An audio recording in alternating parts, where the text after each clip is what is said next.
दोस्तों, मेरा नाम महेंद्र चतुर्वेदी है। मैं माँ कल्याणिका पब्लिक स्कूल पेंड्रा रोड में संस्कृत शिक्षक के रूप में अपनी सेवाएं दे रहा हूँ।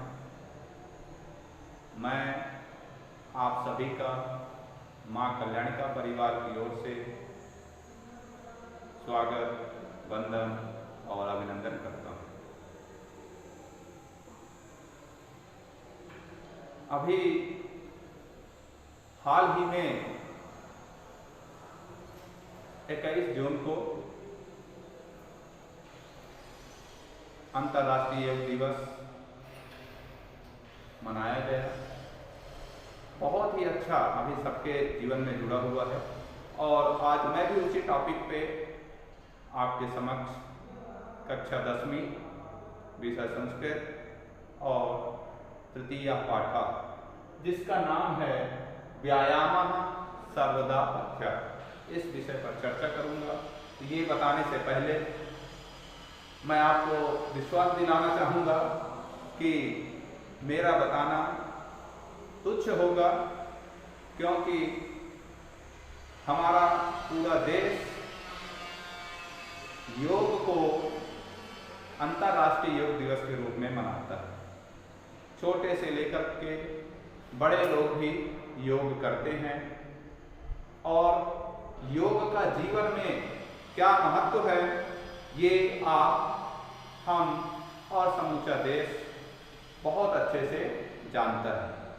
तो मैं पहले ही आपको कह चुका हूँ कि मेरा बताना तुच्छ होगा, लेकिन हमारे पाठ में है तो मैं अपने बच्चों को योग से संबंधित चीज़ें और पाठ दोनों को जोड़ने का प्रयास करता हूँ, क्योंकि जब हम आज से पहले योग किए हैं तो योग का क्या महत्व है, योग हमारे जीवन में किस प्रकार से उपयोगी है।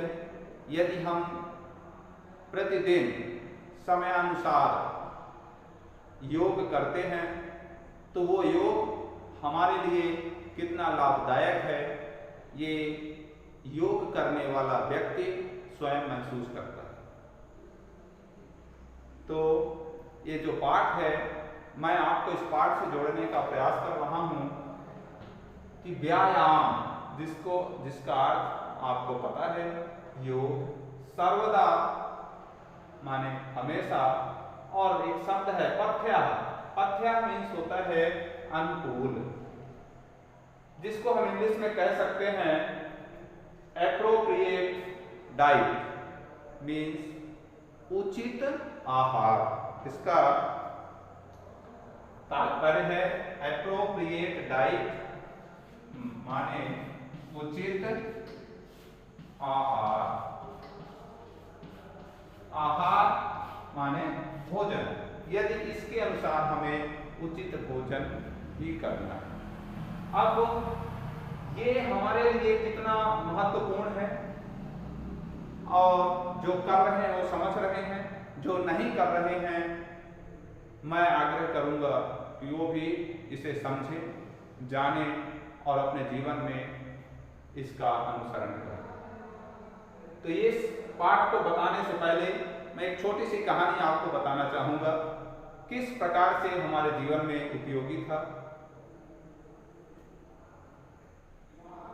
कश्यप ऋषि एक ऋषि थे, अभी भी बाबा रामदेव को आप देखते होंगे, जो योग गुरु के नाम से जाने जाते हैं, वो भी ऋषि हैं। ऐसे ही आज उनसे पहले एक कश्यप ऋषि थे। उनकी पत्नी, 2 पत्नियां थी। कश्यप ऋषि के 2 पत्नियां थी। पहली पत्नी का नाम था कद्रु और दूसरी पत्नी का नाम था विनता। पहली पत्नी जिसका नाम कद्रु था, उससे सर्प नाम का पुत्र उत्पन्न हुआ, और जो दूसरी पत्नी विनता थी, उससे वैनतेय नाम का पक्षी उत्पन्न हुआ। वैनतेय माने हम कह सकते हैं कि गरुड़ पक्षी। वैनतेय माने गरुड़ पक्षी। अब सब जान रहे हैं कि सांप और गरुड़ दोनों एक साथ नहीं रह सकते, तो गरुड़ सफल हुआ और सर्प इस वजह से गरुड़ के पास नहीं आता था, इस डर से गरुड़ के पास नहीं आता था कि गरुड़ मुझे हानि पहुंचाएगा, नुकसान पहुंचाएगा, और इस वजह से सांप कभी भी गरुड़ के पास नहीं आया और गरुड़ सफल रहा और सांप हमेशा उसके पीछे रहा, वो असफल रहा। तो मैं ये दोनों का नाम इसलिए बताना चाहूंगा कि जो ये सांप है ये हमारी असफलता का प्रतीक है और जो ये गरुड़ है हमारी सफलता का प्रतीक है। मीन्स यदि हम हमेशा सर्वदा हमेशा उचित आहार के अनुसार व्यायाम करते हैं तो मैं कह सकता हूं कि जो हमारे अंदर की व्याधियां हैं, हमारे अंदर की बुराइयां हैं, हमारे अंदर की बीमारियां हैं, वो हमसे लाखों दूर हो जाएंगे, वो हमारे पास आएंगे ही नहीं। जिस प्रकार मैं आपको उदाहरण के रूप में सर्प बताया था कि यदि हम हमेशा योग करेंगे तो योग करने से हमारा जीवन सफल होगा, अच्छा होगा और बीमारियों से रहित होगा। तो योग के लक्षण भी हैं। योग के जब हम योग की दिशा में जाते हैं तो योग करने की एक उचित सूत्र होते हैं। उन सूत्रों के माध्यम से दिन प्रतिदिन नियमानुसार जब हम उनका रोजाना योग करते हैं तो वो योग हमारे अंदर की व्याधियों को, बुराइयों को, बीमारियों को नष्ट करता है और हमारे जीवन में स्फूर्ति, एक जीवन जीने का ढंग, एक नया ओजस्वपन उत्पन्न करता है और जीवन की जो जीने की शक्ति होती है उसे और अधिक बढ़ाता है, मन में नया विश्वास लाता है। ये सब योग के ढंग हैं, योग से उपलब्धियां हैं। तो ये हमारे इस पाठ में है। अनेक प्रकार के इसमें शब्द हैं, यदि हम इसको चाहें तो अनेक शब्दों में व्यक्त भी कर सकते हैं। जैसे इसमें बताया भी गया था, पाठ के माध्यम से मैं आपके समक्ष इसको रखना चाहूंगा कि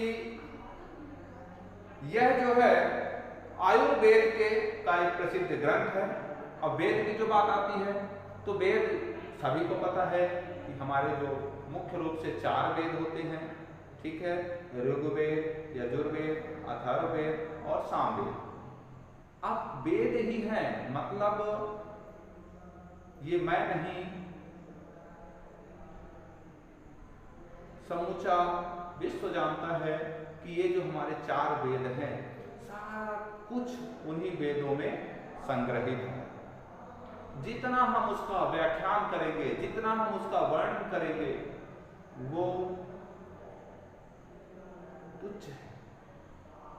मीन्स हम उसका व्याख्यान करते रहेंगे, खत्म होने वाला नहीं है। तो सब कुछ हमारे वेदों में समाहित है और उसी वेदों से उत्पन्न हुआ है ये आयुर्वेद। तो आयुर्वेद का जो प्रसिद्ध ग्रंथ है वो सुश्रुत संहिता।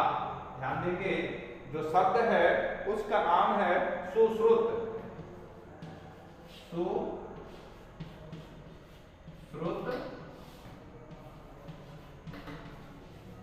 संहिता। ये सुश्रुत संहिता उस आयुर्वेद का जो ग्रंथ था वो चिकित्सा शास्त्र में इसका वर्णन है। यह उसके 24वें अध्याय में मिलता है। 24वां अध्याय जिसको हम कह सकते हैं चतुर्विंशति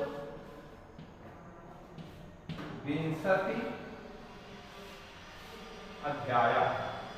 24वें अध्याय में इसका वर्णन मिलता है। यह आचार्य सुश्रुत व्यायाम की परिभाषा अनेक प्रकार से प्रस्तुत करते हुए उन्होंने कहा है कि यह हमारे जीवन में जायमानान लाभान च विबोधयति, जायमानान लाभान च विबोधयति, माने हमें अनेक प्रकार से यह व्यायाम लाभ ही प्रदान करता है।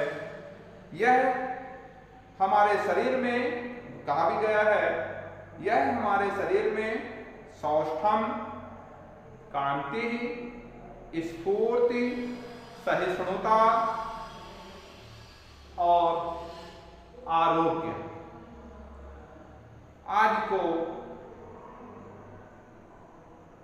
समाहित करता है। हमारे अंदर इन सब का लाभ होता है। तो ये व्यायाम के तरीके हैं। व्यायाम मनुष्य के, मैं पुनः बताना चाहूंगा कि व्यायाम सौष्ठव, कांति, स्फूर्ति, सहिष्णुता और आरोग्य बनाता है। तो व्यायाम वास्तविक में हमारे मानव जीवन के लिए बहुत उपयोगी है। मैं आप सभी से आग्रह करूंगा कि अपने इस 24 घंटे में अपने अनुकूल समय निकालकर व्यायाम की शुरुआत करें। निश्चित ही वह हमारे लिए उपयोगी होगा। इन्हीं शब्दों के साथ मैं अपने वाणी को विराम देता हूँ। धन्यवाद।